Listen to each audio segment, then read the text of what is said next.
తెల్లవారే వెలుగు రేఖలా పచ్చ పచ్చ పచ్చి మట్టి బొమ్మలా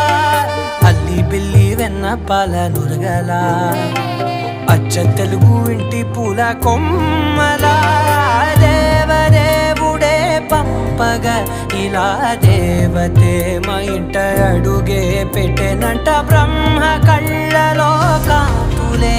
మా అమ్మలా మా కోసం మళ్ళీ